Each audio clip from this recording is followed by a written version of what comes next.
Why don't the Sixers play the Hornets more?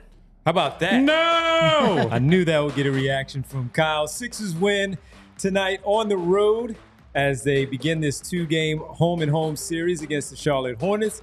Tonight, taking the one on the road, 121-108. Well, Paul George was fantastic in this one. We'll get to the rest and everybody in this victory. Welcome to the PHLY Sixers postgame show presented by our good friends from Bet365. And when you do Bet365, make sure you download the Bet365 app. Use code PHLY365 when you sign up. Whatever the moment, it's never ordinary. At Bet365, Derek Bodner, Kyle Newbeck. I'm Devon Givens, Brianna producing, Chris hanging out with us. Never ordinary. We're back in our seats. Although they did get a win, so maybe we need to look at that a little bit more as our pregame show was in the different. No? All right, cool. That said, good win for the Sixers. Paul George with 33, and he really set the tone early and had a really good, maybe his best game as a Sixer overall, Derek, with how he played with the 33. He was rebounding the basketball. He dished out some assists as well with 8, which was a team best. And it's something that we've talked about quite a bit, also adding 2 steals in there. Something we've talked about quite a bit. Number one, in the pregame, we talked about them having this offense. We know that there was going to be an offense led by Tyrese Maxey and Paul George with no Joel Embiid on the floor. We haven't seen it enough when he has been absent, but tonight we got a chance to really see those two play off of one another. The fact that they scored in that first quarter to start this game off, again, leading by 6 after 1. They combined for 27 of the team's 31. Maxey with 12, Paul George with 15. We saw them playing off of one another for the first time where everything seemed to click. Yeah, it really did. And Paul was incredible. I mean, he was incredible for most of the game. Some of those shots he was making was really difficult shots, really impressive makes.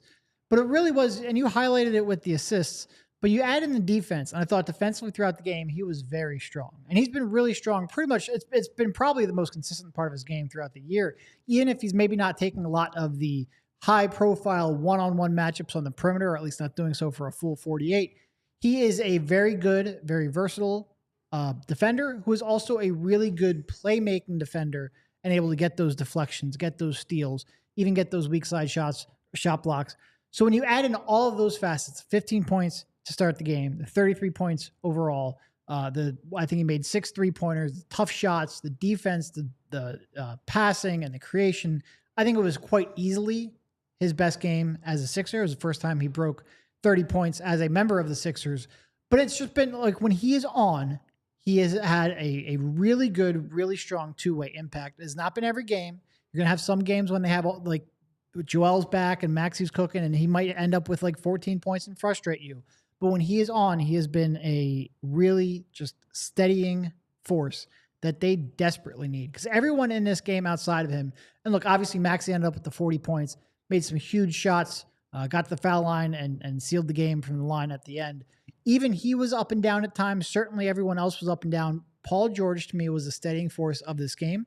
And that's really what you got him for, was to be that who can ramp up at times when Joel's out, be a two-way player when you have your full allotment of players, and just be, like I said, a steadying presence on the floor. It hasn't been that way every game, but this was, I think, the blueprint of what he could be. Yeah, and look, as soon as we start the show, we have people coming in saying things like, it's just the Hornets, and brother, I do not care. Right now, as we've said many times, this team is in survival mode, right? They have to get every single win that is there to be had. This is not a normal regular season that they've had where, you get to around Christmas and maybe they're a little bit above 500. Maybe they're, I don't know, optimistically they'd be like 20-10, something like we've had a lot of those types of seasons in recent years. And you can afford to say, whatever, it was this game, whatever. You cannot write off any game right now. Yeah. They need absolutely every single one as it applies to the standings, as it applies to synergy, team chemistry, the sets that they're working on, how they want to play. And one thing I thought that was critical that we saw a lot of tonight was Paul George handling the ball and Paul George getting them into their offense, and Tyrese Maxey being more of a second side attacker at times, a early offense transition type of player a lot of the time, and leading them in that way. But getting this version of Paul George there was a time early this season when it was like, are they going to get this guy at all this year, right? He's coming off of the hyperextension and dealing with those problems, and you say, oh, that explosiveness doesn't look good. Oh, the shot making is not there. And we're forced to focus exclusively on, some of the stuff that Derek is talking about, which is important, right? The defense, the playmaking, the other stuff, that is part of what he's brought to the table, even when this hasn't been there, when the shot making isn't there. But when this comes and you add it on top of the playmaking, you add it on top of the defense, that changes the ceiling of the team when they're healthy. Now, they're never healthy, right? And I understand everyone's skeptical about, hey, he can put it together for a few games. They can put it together for a few games and not necessarily do it for a whole season. They need to focus on one game at a time right now. And so I will take a big-time Paul George game, because to get a streak of games, you have to start with one. As Derek loves to quote from Major League 2, you win 2 games in a row, and then there's a third, and that's a winning streak. It has happened before, yes. Right? So you start with one. What we saw tonight is a lot of what people saw in LA last season when Paul George had an excellent all-star level season and had to try to carry the team at times with Kawhi Leonard in and out of the lineup. That's the guy you thought you were getting, and you have to hope that you can get more of him in the weeks ahead. It was, again, something that we talked about of just getting him going and getting him going with Tyrese Maxey and being that guy to allow Maxey to play off the ball and get that scoring going. You saw a couple of three-pointers drop for him early. Some of the things that we saw from Maxey with the mid-range, that was all not just because of course, his ability to do those things, but it was also because of what Paul George was doing. So if he's able to distribute the basketball and get other guys into their good shots, those good looks, because of what he's doing, the ball is falling between the rim there for him, then the defense, of course, is going to have to pay a little bit extra attention to him now that he has his shot falling. Before it wasn't. We talked about the catch and shoot threes not falling. He had some, of course, off the bounce that fell, but a lot of those were in catch and shoot situations where, Derek, we talked about this is what he's good at, those catch and shoot threes, knocking those down, and he had a few of those where they fell. So if he's able to get this going, as Kyle said, you got to get one to get something going, and that's just a string of games for him to play well this way. If we're to believe, first of all, we already know that Joel Embiid is going to be out for the week. They have 3 games this week. They got 1 in the books. He played well. Maybe this carries over into game number 2 against this very team back at home. Game the next night. Now, I don't know if he's going to play in the back-to-back because of how they've described that he may not be able to play in those back-to-back situations. But if he does miss it, that doesn't mean that on Monday against the San Antonio Spurs, before they go on the road, that he won't have another one because of what he's been able to build off of in these 2 games against the Charlotte Hornets. Looking at some things on film, feeling better out there, playing through that hyperextended knee. I referenced to Kyle while we were sitting there that he doesn't have the brace on. So maybe he's feeling a little bit better in that way, where he got through this game cleanly without that brace, where mentally, it's a mental thing too of, I don't have this thing bogging me down. Not the fact that the weight of our team is so bad right now that we're just trying to get any win.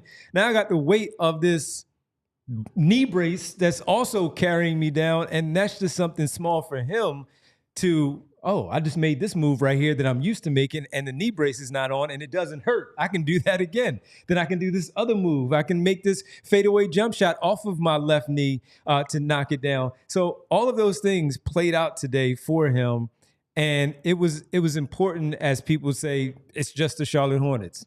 So what, man? They need everyone. Play Charlotte again 2 more times next week, even though Kyle doesn't want to see the teal, because they need to start stacking up these W's. And if it is against the Charlotte Hornets in these 2, then so be it, because we don't know what happens game by game. And they if you get a good one here, you get it. Coming into the night. I don't care if they're beating the Washington Wizards. I'll take it, man. You take it. You take a W. Hey, they have all their Wizards games left, by the way. Those are some wins that you should be able to stack up. Yeah, stack up the wins, man. It doesn't matter. Look, when you say it's just the Hornets, and of course you're probably looking at a championship contending team. They got a long way to go before we can get back to them being a championship contending team. Long way to go before we're calling them a playoff team for that right. matter. So for that, you gotta start stacking these up first to get to the playoffs, to get to the conversation again of looking good, God bless you again, and then There's probably a saying, third one coming. is this team going to be a playoff team You that don't can make give a him push? a third bless you. Well, we need a third game with Paul George playing this way. How about that? It has happened before. It has happened before. So a good one, just a good one overall from Paul George to get this one, because then it helped out others. Andre Drummond had a really good game because of some things off of Paul George. Tyrese Maxey did as well. You saw some good defensive plays where these are the things that we discussed about his perimeter defense that you've been highlighting. And when you're also playing well on the offensive end, you put together a complete game by doing the same thing on the defensive end, getting these tip-aways, getting those two steals. All of that stuff leads to not necessarily a comfortable win, because it should have been way more comfortable than it ended up being. But it leads to him having 33, playing 39 minutes in this game against the Charlotte Hornets, a team that we also said, hey, they're getting their guys back. This is going to be a difficult one. And they came out early and they set the tone and made it look pretty easy in that first quarter with what those two were doing and saying, guys, it's going to be a long night for you on the other side. To your point about Paul maybe feeling better, looking better physically, and I think he came out and said after the game that was in the post-game interview. Okay. He's like, I'm starting to feel a little bit more like myself. I think one of the things I've noticed as he's gotten further and further away from those injuries, when he's getting bigs on switches, when he's got a guy on an island, he's doing a much better job of just the immediate blow by, get to the paint, and then he's got options, right? He can go up for the layup. He can hit the drop off to Andre Drummond. You brought up that he helped him out tonight. He hits some of those skip or over the top passes to guys in the corners, and then you're putting people in rotation. And so I'm not sitting here trying to tell you that he looks like he's 29-year-old Paul George, right? He's still 34. He's still slower and not as explosive as he used to be. But I think he's more the guy that we were expecting athletically, right? Like not his peak self, but he's not washed, right? He's able to get by guys. He's able to create for himself and get to advantageous spots. And then you combine it with, like, I've been saying to people since the summer, right? And certainly in the preseason, early in the season, that yes, there are stretches where Paul George will infuriate you because he looks like he'll never hit a shot again.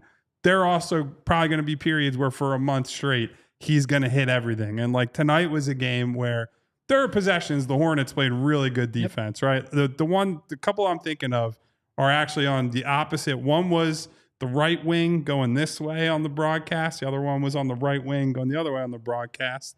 And he's fallen out of bounds. He's got a defender in his face. And he looks like it's like you could be hand on top of his face. He has such a great feel for where he's at and is in such a rhythm that it bothered him not even a little bit. He makes both shots, and it's that type of night. And he can go on weeks at a time where he's going to kill teams with those exact shots, right? And you don't want him to live exclusively on those shots, which is why it's important to give him kind of a variety in his shot diet, right? Get to the rim and drive. Get to the mid post and use him there. Get him off ball in the catch and shoot. Get him some pull-up threes coming out of pick and rolls or pick and pops with whoever it might be. Unlocking Paul George and getting him to the level that he needs to be at is how you stay afloat right now with so much uncertainty, because we expect and we demand Tyrese Maxey's the young star. You got to get high-level production out of him. We're certainly going to get to him later. But Paul, you're the number two guy right now, and some nights you're going to have to be number one. That's what he brought tonight. That's what they need from him every single night.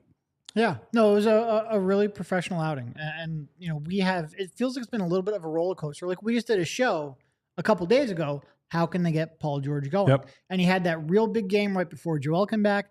Joel came back and he looked like he was a little bit of a bystander. There's still going to be a lot of trying to get those three on the same page and knowing when they can pick their spots and be aggressive. But these two right now, Maxey and George, feel like if there's any chemistry being built, those two sharing the floor is the closest you have to some kind of a two-man game going on. And look, it helps when you hit everything you throw up. And tonight, for all those shots that Paul George had early in the season, and he was shooting like 29% from three, he had a lot of good looks that he was missing. Today, he had a lot of tough shots that he was making. A lot of times you can see that, and we are outcome biased. And those shots go in, we think everything's great. If they shoot much worse and they lose to the Hornets, we're having a very different show. Sometimes it really is a make or miss league. But I feel like he's having more of those games more consistently. I feel like he's having success creating offense for others more consistently than he has earlier in the season. And I do feel like he's starting to move a little bit better than he was earlier in the season. And all three of those combined, it's not just a hot shooting night. It is a player getting closer to where he was last year than he was at the start of the season. And I agree with Kyle. Like, he wasn't, last year, if you go back and watch clips, he didn't look like 29-year-old Paul George, but he looked better than he did to start the season. And if he can get back to where he was physically, that's a huge development. And we talked about the passing a lot earlier in the season as he was trying to find his way. Well, he made some crazy passes. One of them might show up in our conversation a little bit later. But some of the passes that we were worried about him and his passing ability and him, while he can create, make the right pass, make the simple pass, get guys some good looks. And tonight we saw that. Starting to look more like himself, Paul George is finished with 33, 8 assists to lead the team in that category, 5 boards, 2 steals, 1 block shot in 39 minutes and 47 seconds. He was 6 for 9 from beyond the three-point line. As Derek said, a very professional performance from Paul George tonight. When we come back, we'll talk about his running mate, his fellow All-Star, Tyrese Maxey. Talked about him during the pregame show. Naturally, because of these two having the run the offense without Joel Embiid and Jared McCain as part of the lineup, he was phenomenal too. We'll talk about him, what he did tonight, how Tyrese Maxey's game impacted this one as well. On this Monday night, game 1 of 2 against the Charlotte Hornets this week, they take it 121. And then no more. 108. The hard-long national nightmare is over on Friday. Their 8th victory of the season right here on the victory PHLY over the Hornets of the season. Sixers postgame show presented by Bet365. Well, ladies and gentlemen, we all have annoyances, problems, tribulation, trials that we go through in life. Some people are subjected to the Charlotte Hornets over and over again, and you think, why? What have I done to deserve this? Why do I need to watch the same team over and over again? Give me something different. Well, you always can take a step back and choose chill, and then you can reach for an ice-cold Coors Light, because with Coors Light, you know you're getting an ice-cold beer when the mountains turn blue on the bottles and cans right as your beer hits that perfect temperature. There's going to be a lot of choose and chill, guys. The holidays are coming up. It's a stressful time. We all have to deal with, whether it's you're stressed about gifts, you're stressed about who's hosting, what am I bringing to this event, to this party, to our Christmas get-together. There's a whole lot of juggling going on. You got to finish out the year strong on the business side too, right? Everyone's trying to get all their last-minute stuff done. But you can always take a step back and then enjoy a cold layered, cold filtered, cold packaged Coors Light with a smooth finish and get that mountain cold refreshment no matter where you are in the world, no matter what you're doing. Coors Light, always there for you. When you choose to rise above it all, choose chill, choose Coors Light. Get Coors Light delivered straight to your door with Instacart by going to CoorsLight.com/PHLY basketball. Celebrate responsibly. Coors Brewing Company, Golden, Colorado. Man, they're like 5-16 against the rest of the NBA. I'm not going to complain about them playing the Charlotte Hornets over and over again. We also want to make sure we tell you about Rite Aid, specifically about how to protect yourself from pneumonia. Help protect yourself from pneumonia. Adults aged 50 and older are now eligible for the vaccine. It was previously for people 65 and older, but the CDC lowered the age recommendation to 50 plus. Millions of people get pneumonia every year. It's a respiratory illness, and fall and winter are a time when germs that cause respiratory disease typically spread more in the community. So now is the time to get vaccinated and help yourself stay healthy. Some people who get pneumonia only have mild symptoms, but others experience serious complications. The vaccine is one of the best ways to help keep yourself healthy, and it's usually done at no cost with insurance. Getting vaccinated is easy. Just walk into your local Rite Aid or schedule online at riteaid.com. If you're unsure of what vaccines you may need, just ask your pharmacist for a personal recommendation. Stop by your local Rite Aid today. Welcome back to the PHLY Sixers postgame show presented by Bet365. I see there in the chat, T. Harris. See T. Harris in there? We always say he is Ty Harris. He corrected me last time. That's not 12? T.Y. All right. He did play a game tonight anyway, so that couldn't be him, unless he was on the bench like some people have done in the Sixers uniform, texting on the bench. But he says, me and my son Kyle Harris just leaving the game right now. I knew we wouldn't lose with me and my son Kyle being there. Appreciate it, T. Harris. Glad you saw a win. Appreciate it. Last time you see the Sixers this season in that building, getting it out of the way. You know who I was happy to see in that building happy to see tonight? in that building? Tyrese Maxey. Tyrese Maxey. And what did we talk about before the game on the pregame show, right? Trying to get him off the ball, right? And trying to get him some shot opportunities early in the game where he's not having to get into his pull-up. He's not having to, run through a stagger screen and hit a tough shot. It's get him off ball, get him some good catch and shoot looks, build the early confidence, and everything snowballs from there. What was Tyrese Maxey's first shot attempt tonight? A catch and shoot shot coming off of a screen from Andre Drummond with Paul George running the offense. Hits it from the trail spot. I believe that pushed it to 7-0. They would get out to an early lead. And all the best scorers, shooters, whatever would tell you, oftentimes it only takes that one, right? You see the first one go down. Sometimes it could be a free throw or a layup. It could be a short little shot. You get that first shot to go down. You get that early confidence. And it's just a snowball rolling down the hill. And the thing that I loved about that game for Tyrese Maxey, and Devon, you and I were talking about it during the game. Yes, it's that he went 6 of 12 from 3. But it's that set up so many other things, that he got those early shots to drop, and he weaponized that against the Hornets, right? He got to his intermediate game that we haven't seen him do much this year. He took some deliberate 1-2 dribble pull-ups from around the elbow, knocked that down. Took some runners and floaters that he's been a little, frankly, he hasn't shot very well on them this year, but he's been a little reluctant to shoot them as well this year. The free throw numbers are inflated by the end of the game, right? 13 attempts is probably more like 7-8 attempts probably before the foul game starts. But that's still an improvement based on where he was at most of this season. And so you're seeing the total scoring package for Tyrese Maxey, not just a guy who's bombing away from 3, not just a guy who, Devon, we've talked a lot this year about taking those wild, falling out of bounds floaters and runners.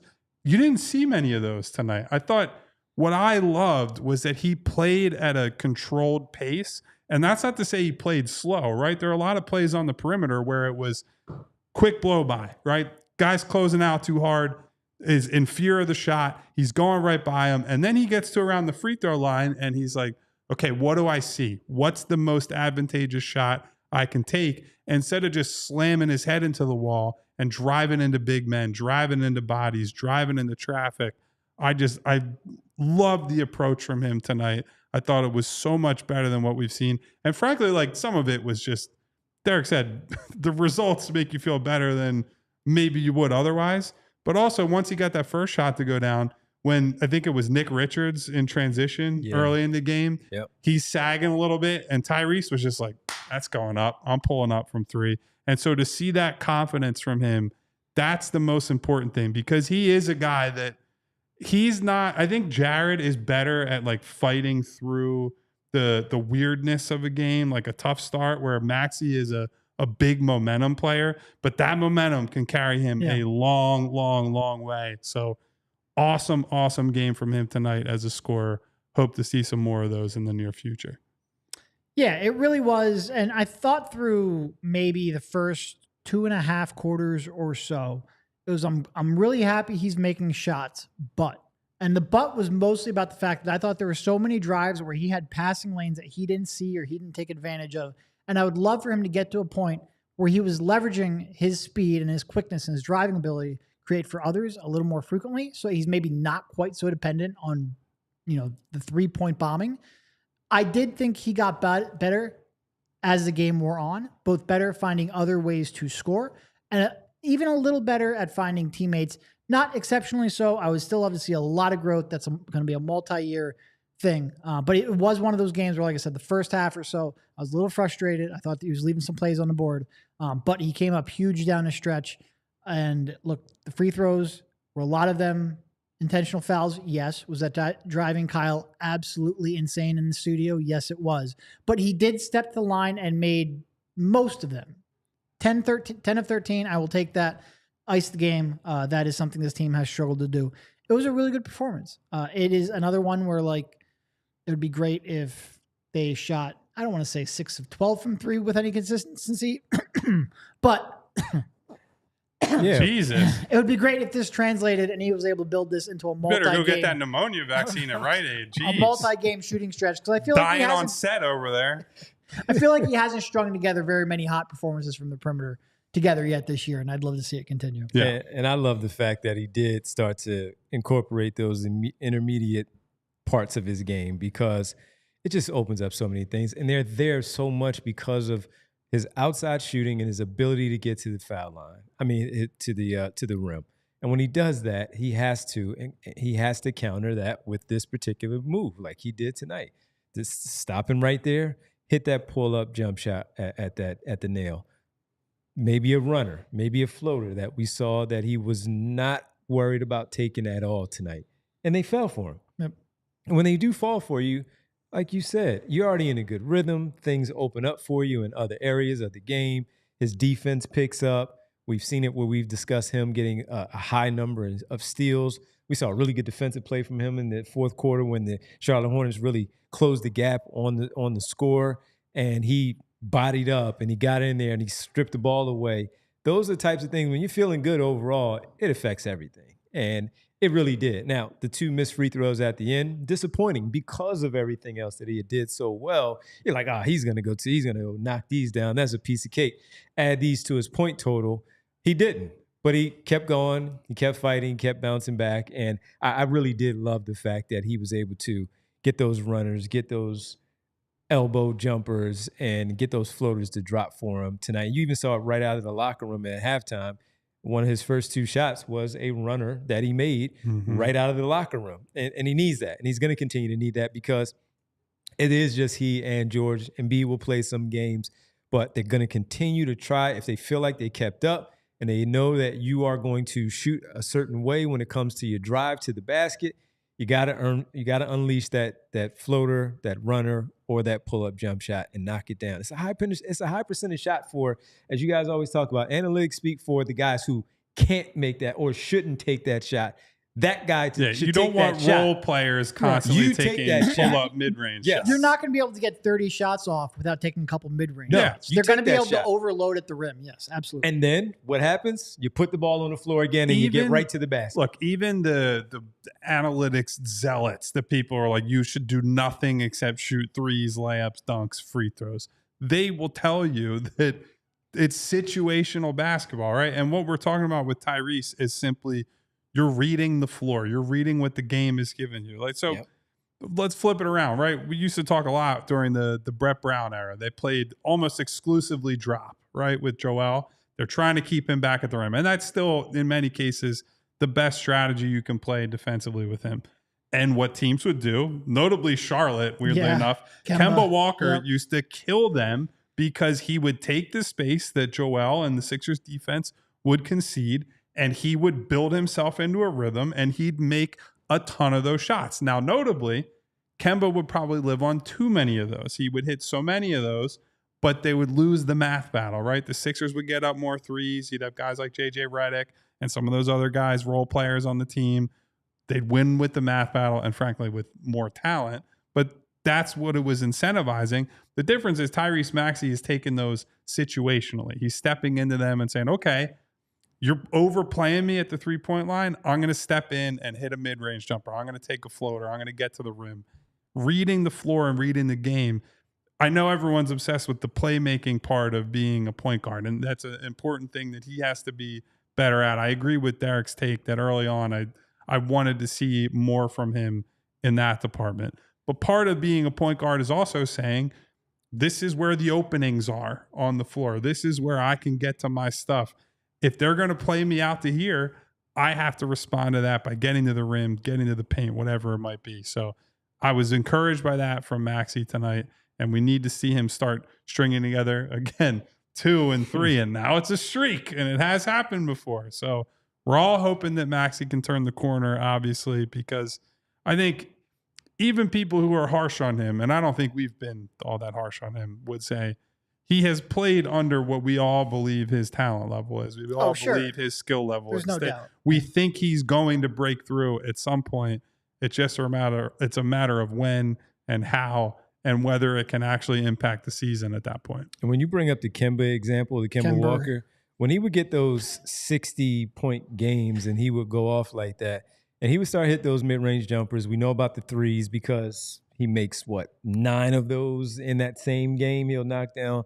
He'll get 27 points from there. But every time, and this is one thing that I bring up when we talk about him and his pull-up jumper or that in just the intermediate game, so when you start making those, then they decide they want to close out a little stronger. And when you close out a little stronger, we've seen you keep your dribble. You keep your dribble. That's one extra dribble where you give a ball fake, a little hesitation move, and now Nick Richards is in the air, and you're going to the basket, and you've already shown that you can wrong foot and right foot layup comfortably and make that at a very, very high percentage. So that also opens up that part of the game where that hesitation move is then a weapon too, because of the fact that you knock down those and you hit your threes as well, or still the threat of you hitting the three and keeping that dribble alive to get to the basket and finish. And even if somebody comes over from the weak side to help, that's where you have Andre Drummond sitting right there, or Kelly Oubre cutting from the weak side for a baseline finish.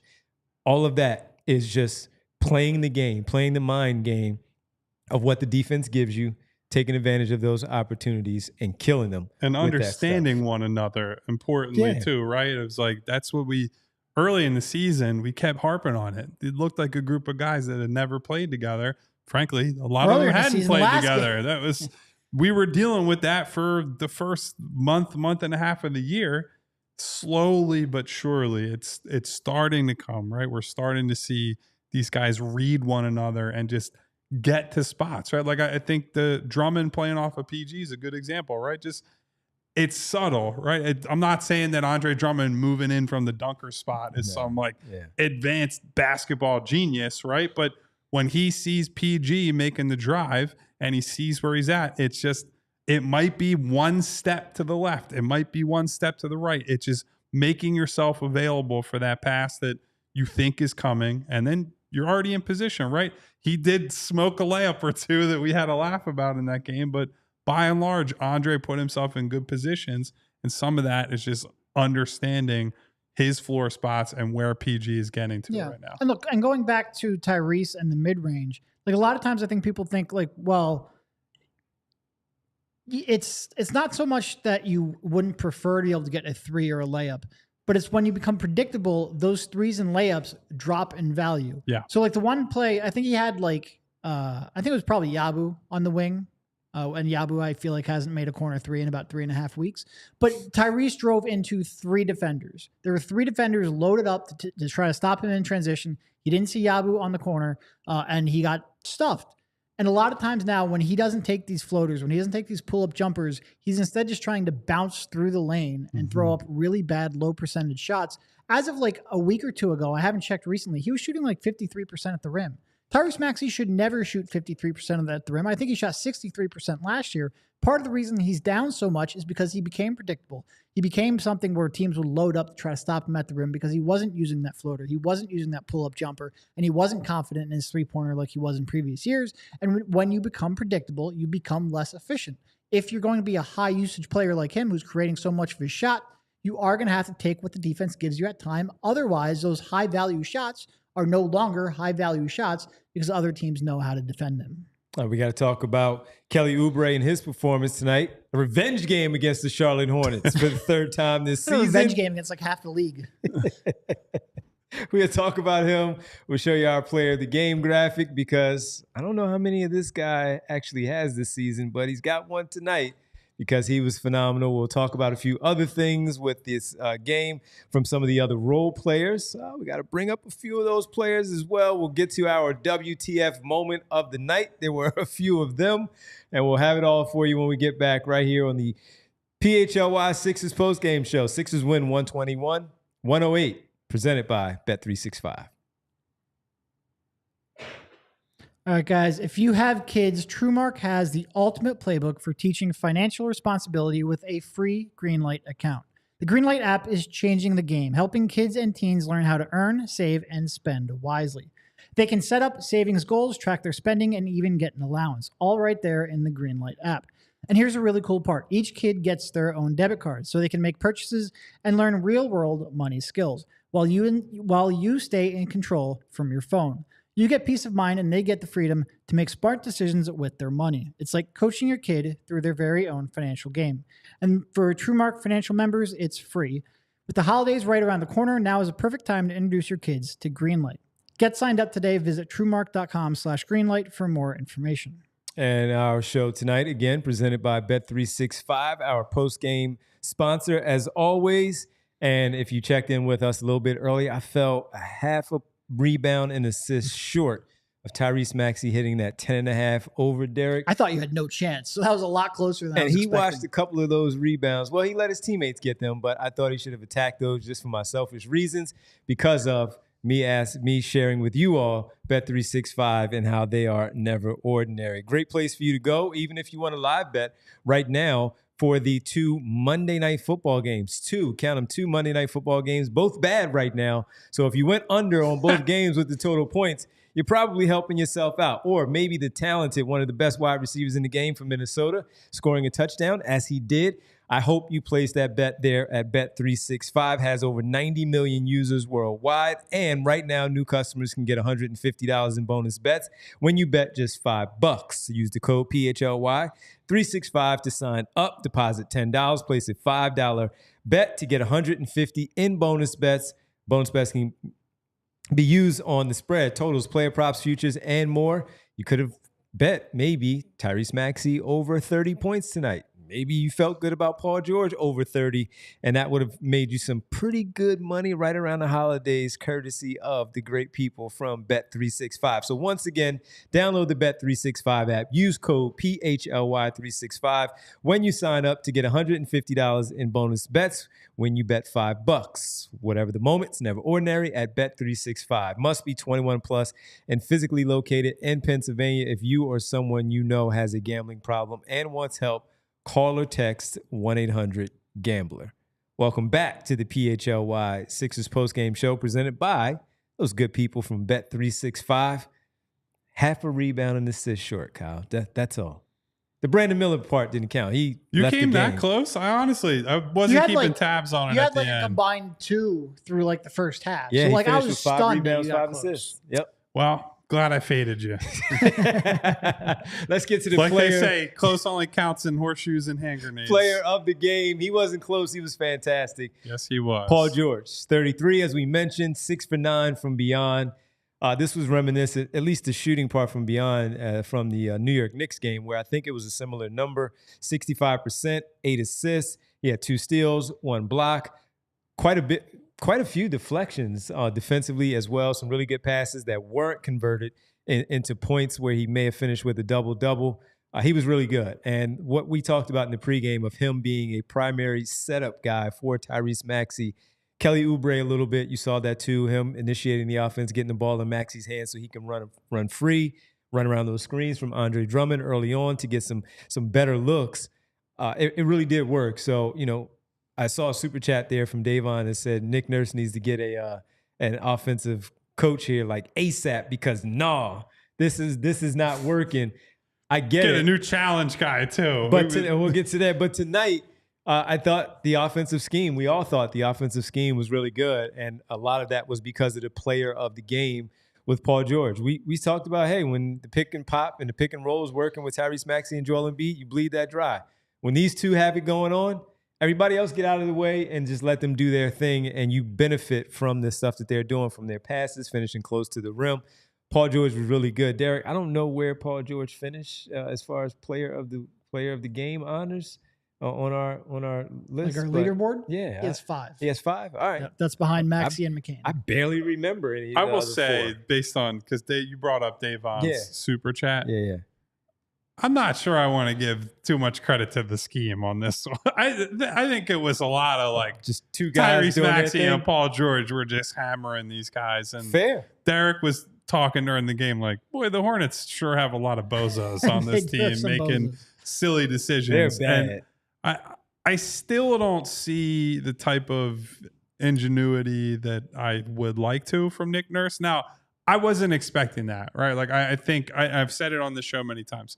Nick Nurse's reputation on offense is simplicity, right? It is wanting guys to make consistent reads move the ball, free flowing, coming out of dribble handoffs, coming out of pick and roll, coming out of pick and pop, whatever it is. It's read and react, 0.5 basketball. That's the style he wants to play. He doesn't want to overcomplicate it. It is what potentially allows people to come in and make an early impact, right? Because you're not getting beat over the head with terms and plays and complex schemes. But, you know, I do think at times this team has demanded and they're going to demand moving forward with McCain out, with Joel out. You're going to need the coaches to, you know, draw up some more stuff, be more deliberate with what they're running so that when Tyrese Maxey doesn't have it going, when they need to generate offense for him, to generate momentum for him, and it's not there at the beginning of the game and he's got to turn it on after halftime,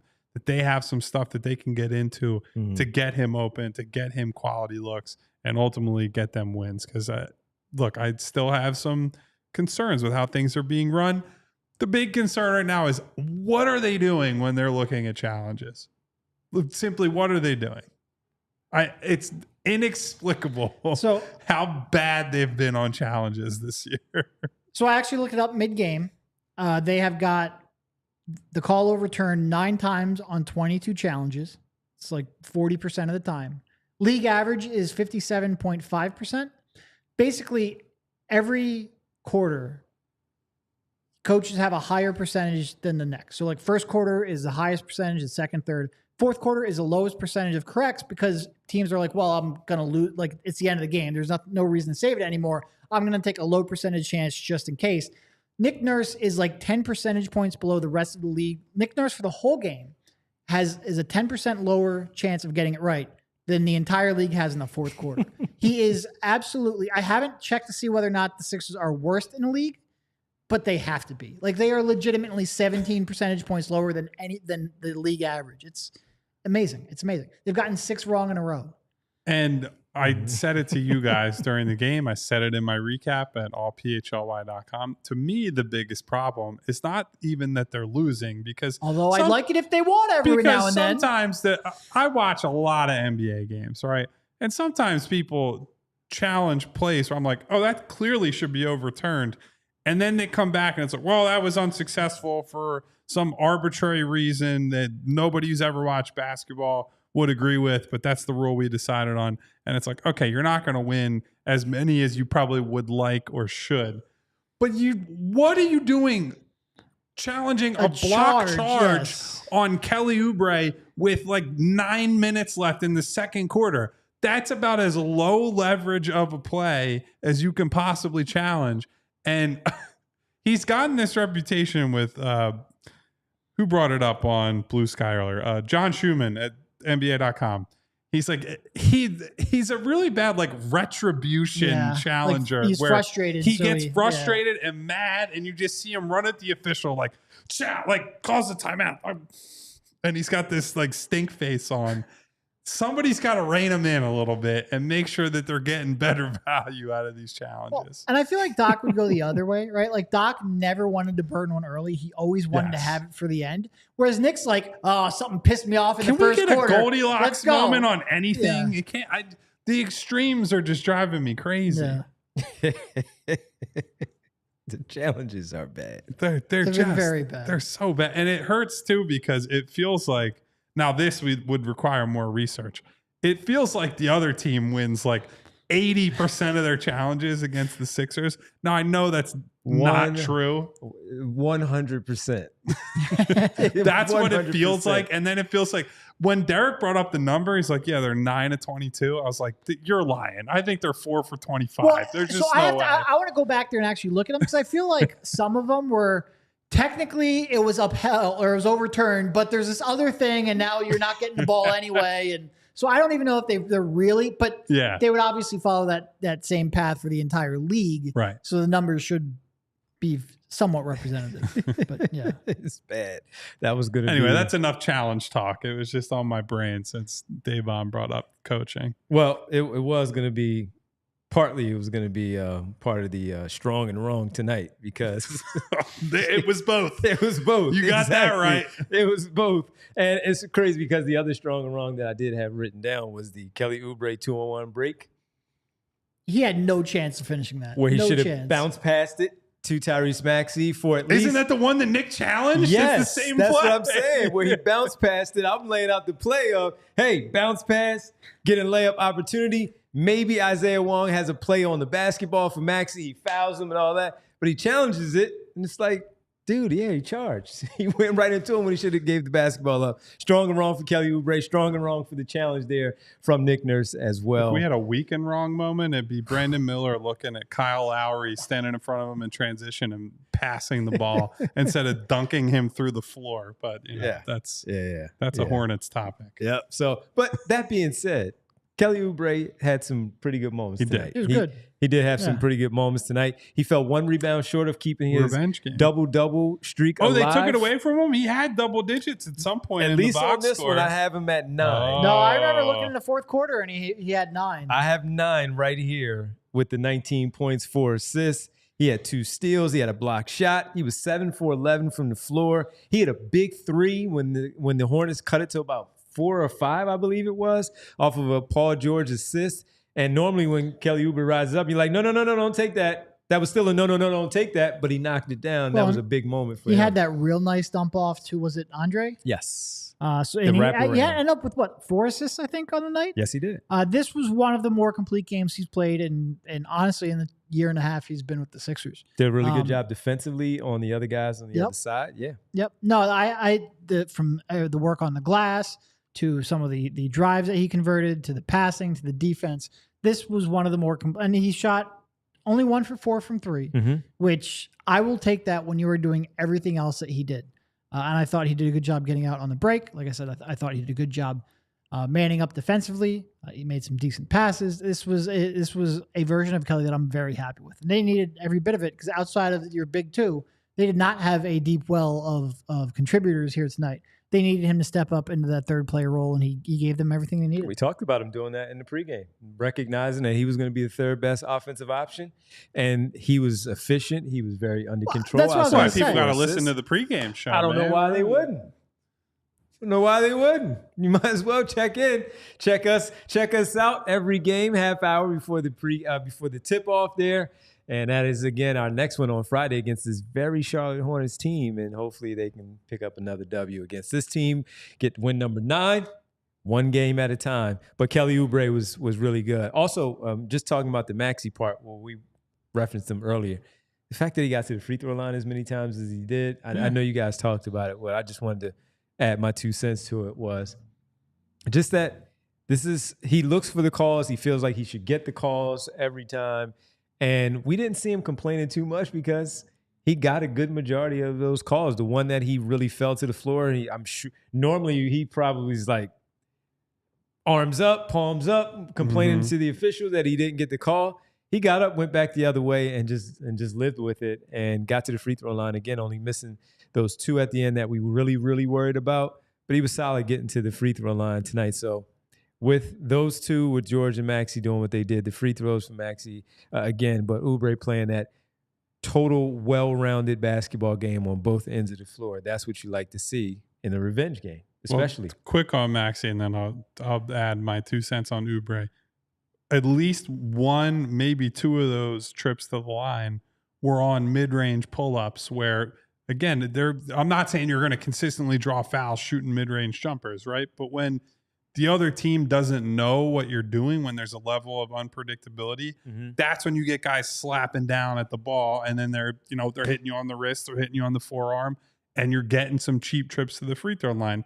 When you're doing what Derek was saying earlier, where it's predictable and it's just you are slamming your head into big men and 3 guys at the rim every single time, they're going to be in better position than you are, and you're not going to get free throws. You're not going to get foul calls. So the level of unpredictability has helped them there. With Kelly Oubre, we've had 1,000 debates about him on this show before we ever saw him play for the Sixers, all last season, all off season, including this year. As long as he is playing hard, I will live with the rest of the nonsense. And frankly, there hasn't been a lot of nonsense lately. There was one air ball on a wide open 3 tonight that was like, boy, did somebody leave a door open on the concourse that blew that to the side. But I think he, as much as anybody, has helped set the tone on the, not just even on the defensive end, because he's crashed the offensive glass hard. He had 3 more offensive rebounds tonight. He was 1 shy, as you guys said, of another double-digit rebounding game. So he's impacting the game there. We know that's an area that they always need help. So Kelly rising to the challenge there is important. But I think I honestly think at this point his defensive contributions get taken a little for granted, because there are times when Paul George is able to be that impact off-ball guy, right, where it's more on stunts and reach-ins and help defense and rotations, while Kelly is the guy chasing the other team's best perimeter player around the court and allowing Paul to be, hey, you're the late help, right? Like, you're saving Paul's legs so he can be the high-volume three-point shooter, the guy who's playmaking for people on the other end of the floor, and able to have, pick up a couple steals a game and have some defensive success while not having to be a play-to-play lockdown defender. So I think Kelly, for me, these last few weeks has just been great on that end of the floor. But I think most importantly has just been a tone-setting player by playing hard, crashing the glass, and defending. And look, I know there are lots of debates going on in the fan base about should they tank, should they do this. One, they're not tanking. It's just not happening. You guys can see what's on the floor. You can hear what we're telling you when we talk to people in the organization and how this team is operating. So if that's the case, you need these guys to come out and establish their culture, right? Because culture is a fluid thing. The roster changes, the identity changes, the team is going to change year to year. Kelly Oubre, as weird as it is to say, is helping to set their defensive culture right now. And that's meaningful. That's important that he's doing that. I forgot about the airball 3 as T. Harris brings it up. He says we were sitting right above where But look, we can laugh at that because he's doing all the other stuff, right? Yes. When the sum total of Kelly Oubre's contributions is jacking a bunch of bad shots and airballing a 3, then that's what we focus on. We say, what is this clown doing, right? That's the type of reaction we would have. Instead, he's helping them to stay afloat with his defense and his rebounding and all the other stuff. It was wide open too, and he wasn't even. It was a bad He lined it up too, man. And it was a bad one. You know how I always say when we do the strong and wrong and the WTF, like brought to us by no one. Since Andre Drummond and Kelly Oubre are oftentimes the recipients of the guys that night, we need to name one of them after those guys. Brought to you by Kelly Oubre or brought to you by Andre Drummond. The night. Yeah, if it was like we had the Marcus Morris moment of the night, we need the Kelly Oubre moment of the night, because those guys, as long as you're winning and making some winning plays as well, we'll laugh at those after the fact, because in the moment we're pulling our hair out watching the game. So. And look, that he's never going to be a consistent shooter. That's just not who he is. But when it is a wide open 3 from the corner, off the catch, with 5 minutes of time to prep, man. If he misses it, I'll live with that, quite frankly. Those aren't the ones that drive me nuts. It is the pull-ups, the contested pull-up 3s with 17 on the clock, or the wild drives, or things like that. It's a decision-making that gets me more than he'll miss a shot. That's fine. I'll laugh at it in the moment. Don't get me wrong, but I will live with that one fine. He hit 4 assists in this game. And look, the strong and wrong moment notwithstanding, I would say generally he was looking to set guys up when he had those opportunities. Sure. Like we're never going to wake up and see Kelly Oubre turn into like LeBron point forward type guy, right? But if Kelly can just make the simple ones, the one pass away, you're driving left and there's a guy in the strong side corner wide open for 3, you make those plays, you're good money with me. Andre Drummond, we talked about 15 rebounds tonight. And I thought you really felt those. That was not a 7 in the first quarter. He had a couple freebies, right? But there are nights when it's like, I need the uncontested rebound. This is one where I thought Andre went and got the ball and actually imposed his will on the glass. That's the guy you were hoping to get when you signed him in the summer. 15 boards. and left no doubt. He was snatching those rebounds, 7 in the first quarter, 15 overall. Got in foul trouble. He might have ended up with 20 if he stayed in the game because that was his rebounding rate there before I think he you had could to come out of argue the he game. should play more because Yabu didn't really give them much tonight. They got killed on the boards when he was in there. And Andre was a rare opportunity for this to be the case this year, but he was a steadying force for most of this game. Nick Nurse dusted off Eric Gordon, got him out there off the bench.